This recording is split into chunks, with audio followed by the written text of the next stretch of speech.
What's up, everyone? I'm coming at you from the realness of the fourth trimester where life is messy and weird and we have to expect anything at any time, basically, especially when I have a toddler running around too. And I want to introduce something very special to you. And I do want to introduce to you my son, but first I want to introduce to you a segment that has been brewing in my brain, and we're calling it the Family Astrologer. The Family Astrologer is going to be a space where we can be in conversation about all things family astrology. It's one of my favorite topics. It has been for a long time. And I just have so many ideas about topics and conversations related to this topic that we can share in this space. And people have been asking me about this for a long time.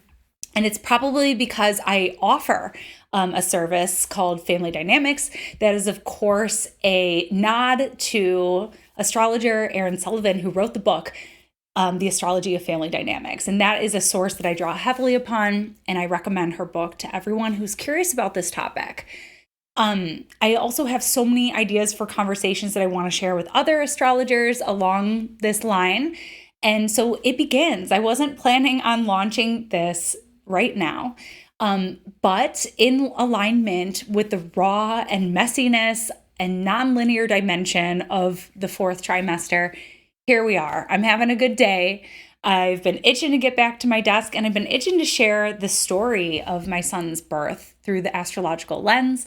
A lot of you have been asking about it. A lot of you have been along this journey of pregnancy with me on my YouTube channel, on my Instagram channel. So this is going to be like an adjacent segment to our Astrology Shots, which we love. I love sharing those with you. This is going to be a little bit of a separate segment, but we're going to do it right here.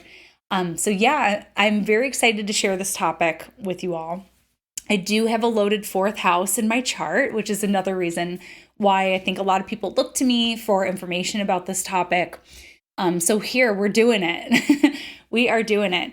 Family astrology is something that a lot of people are interested in, or at the very least, look at early on as budding astrologers, because when we're learning astrology and we're starting to apply our astrological knowledge to real live charts of people we know, celebrity examples are great and all, but the people who we know the best, like our parents, like our siblings, those our caretakers, our grandparents, those are the charts that are going to come to life the most readily for us as early astrologers on our journey. And I remember being a baby astrologer and looking at the charts of my parents and seeing very strong connections between my chart and theirs. And I wondered, is this weird? Is this just me, or is this something that everyone experiences in their family? And it set me on this path of being very interested in how those signatures overlap and correspond with one another, and what that means in the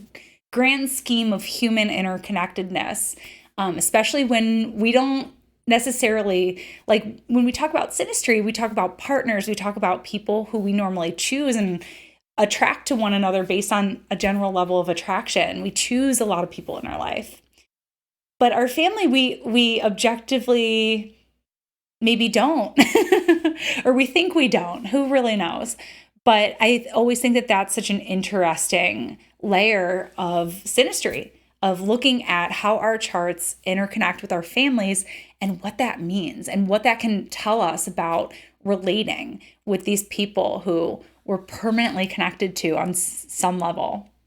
So I look forward to sharing more conversations in this space. From where we stand right here in my fourth trimester, I can't promise any distinctive set of predictability around when these episodes will come out. It's just going to be a very lunar thing. You know, the moon we think of as the planet related to nurturing.